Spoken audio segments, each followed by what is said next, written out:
So hello guys, welcome back to my channel study law with Apeksha. आज हम लोग पढ़ेंगे भारतीय साक्ष्य अधिनियम एक्ट 2023 जो रिप्लेस किया है इंडियन एविडेंस एक्ट 1872 को। आज हम लोग इसका चैप्टर 2 को पढ़ने वाले हैं, जिसमें हम लोग सेक्शन 3 से लेकर सेक्शन 12 तक आज कवर किए हैं। बाकी के सेक्शन कल कवर करेंगे। आज इतना एक्सप्लेन करते हैं। इन सेक्शन में हम लोग जानेंगे कि कोर्ट में कौन से फैक्ट्स एविडेंस के रूप में लाए जा सकते हैं और कौन से नहीं। तो चलिए शुरू करते हैं। सबसे पहले हम सेक्शन 3 को समझते हैं। सेक्शन 3 ये बताता है कि कोर्ट में सिर्फ 2 तरह के फैक्ट्स का एविडेंस दिया जा सकता है। पहला है फैक्ट्स इन इशू और दूसरा है रिलेवेंट फैक्ट जो एक्ट के अंडर डिक्लेयर किया गया हो। इसके अलावा कोई भी फैक्ट कोर्ट में प्रूव नहीं किया जा सकता जब तक लॉ अलाउ ना करे। अब क्वेश्चन आता है, फैक्ट्स इन इशू क्या होता है? फैक्ट्स इन इशू वो फैक्ट्स होता है जो डायरेक्टली पार्टीज के राइट्स या लायबिलिटीज डिसाइड करता है। मतलब केस का मेन क्वेश्चन वही होता है। एग्जाम्पल के थ्रू समझते हैं। ए पर चार्जेस है कि उसने बी को डंडा मारकर मर्डर कर दिया। इस केस में फैक्ट्स इन इशू ये होगा कि क्या ए ने बी को मारा, क्या मारने की वजह से बी की डेथ हुई और क्या ए का इंटेंशन बी को मारने का था। कोर्ट सिर्फ इन फैक्ट्स और इनसे कनेक्टेड रिलेवेंट फैक्ट का ही एविडेंस अलाउ करेगी। ठीक है, एक इम्पॉर्टेंट बात याद रखनी है कि सेक्शन 3 प्रोसीजरल लॉ को ओवरराइड नहीं करता। मतलब अगर सीपीसी यानी सिविल प्रोसीजर कोड या सीआरपीसी यानी क्रिमिनल प्रोसीजर कोड के हिसाब से कोई डॉक्यूमेंट टाइम पर प्रोसीजर नहीं हुआ तो सेक्शन 3 के नाम पर उसे बाद में अलाउ नहीं किया जा सकता। ठीक है, now let's see section 4। Section 4 को हम रेस गेस्टाई भी कहते हैं।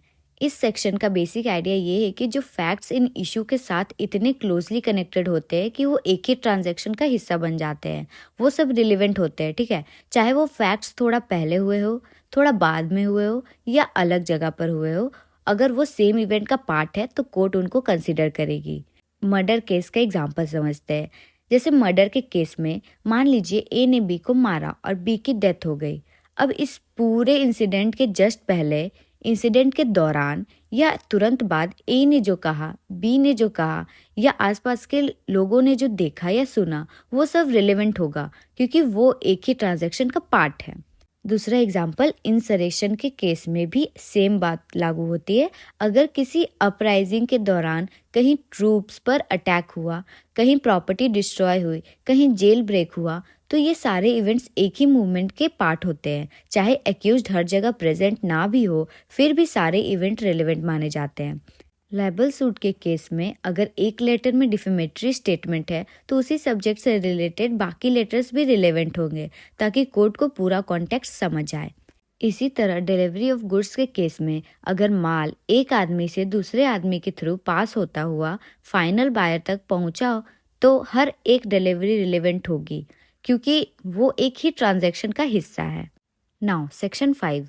सेक्शन 5 ये बताता है कि वो फैक्ट्स रिलेवेंट होते हैं जो किसी फैक्ट्स इन इशू का कॉज हो, उसका इफेक्ट हो, उस टाइम का स्टेट ऑफ थिंग्स हो या ऑफेंस करने का मौका दिखता हो। ठीक है, जैसे रॉबरी के केस में अगर ये प्रूफ मिलता है कि रॉबरी से थोड़ी देर पहले बी के पास पैसे थे तो ये फैक्ट्स रिलेवेंट हो जाती है क्योंकि ये रॉबरी की प्रोबेबिलिटी बढ़ाता है। सेकेंड है मर्डर के केस में अगर क्राइम सीन के पास स्ट्रगल के निशान मिलते हैं तो वो रिलेवेंट होते हैं क्योंकि वो इंसिडेंट का इफेक्ट दिखाता है।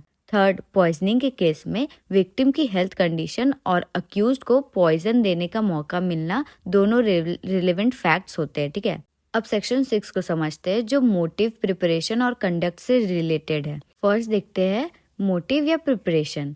अगर कोई फैक्ट्स ये दिखाता है कि अक्यूज्ड के पास क्राइम करने का रीज़न था या उसने पहले से तैयारी की थी तो वो फैक्ट्स रिलेवेंट होते हैं। जैसे अगर ए ने बी को गायब होने से पहले धमकी दी थी तो वो मोटिव शो करता है।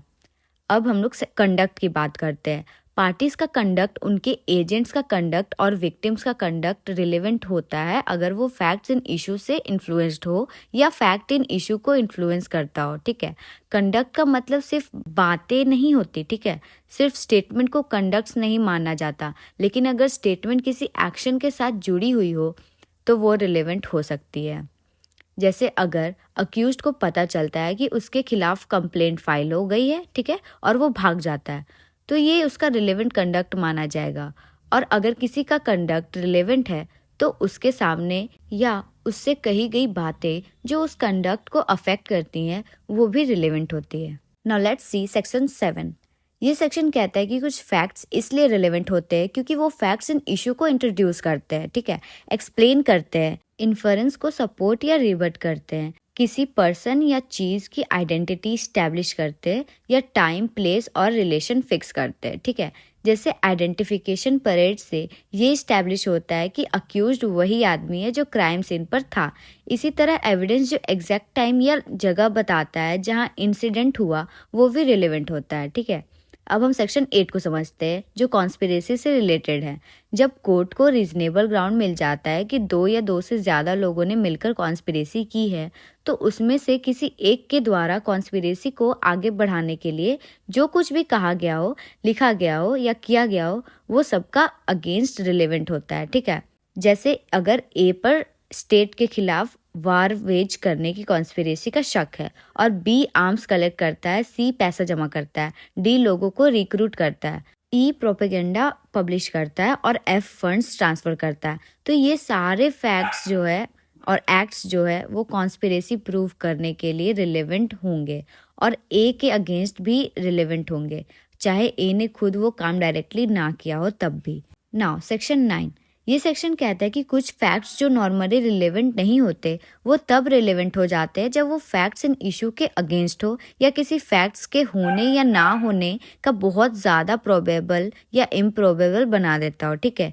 जैसे अलीबिली के केस में अगर ए पर चार्ज है कि उसने मुंबई में शाम 4 बजे क्राइम किया और एविडेंस ये दिखाता है कि उस वक्त ए लद्दाख में था तो ये फैक्ट रिलेवेंट हो जाता है, ठीक है। इसी तरह अगर सिर्फ ए, बी, सी या डी ही क्राइम कर सकते थे और एविडेंस ये दिखाता है कि बी, सी और डी वहाँ प्रेजेंट ही नहीं है, ठीक है, तो ये फैक्ट्स ए की गिल्ट प्रूव करने के लिए रिलेवेंट हो जाते हैं। Now section 10।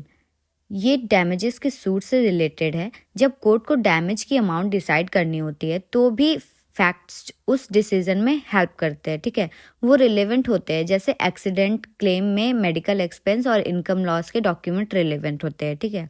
अब सेक्शन 11 पर आते हैं। जब किसी राइट या कस्टम के एग्जिस्टेंस पर क्वेश्चन उठता है तो वो फैक्ट्स रिलेवेंट होते हैं जो उस राइट को क्रिएट करते हैं, क्लेम करते हैं, मॉडिफाई करते हैं या डिनाई करते हैं। साथ ही वो इंस्टेंसेस भी रिलेवेंट होते हैं जहां वो राइट एक्सरसाइज हुआ या उसका विरोध हुआ। जैसे अगर सवाल है कि ए के पास फिशरी का राइट है या नहीं तो उससे रिलेटेड डीड्स, मॉर्टगेज डॉक्यूमेंट्स, उस राइट का पास्ट यूज और दूसरों के ऑब्जेक्शन सब रिलेवेंट होंगे। लास्ट में हम सेक्शन 12 को समझते हैं।